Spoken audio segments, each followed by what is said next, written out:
ఈరోజు ఆంధ్రప్రదేశ్ రాష్ట్రంలో ఈ యొక్క ఫలితాలు ఇవాళ చాలా స్పష్టంగా ప్రజా తీర్పును తెలియజేస్తున్నాయి.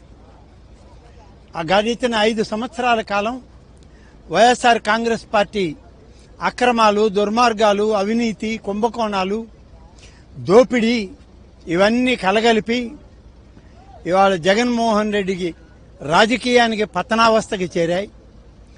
ఇక రాజకీయాల్లో జగన్మోహన్ రెడ్డి శకం ఇవాళ తగ్గిపోయింది. ఆయన శకం ఇంకా లేదు.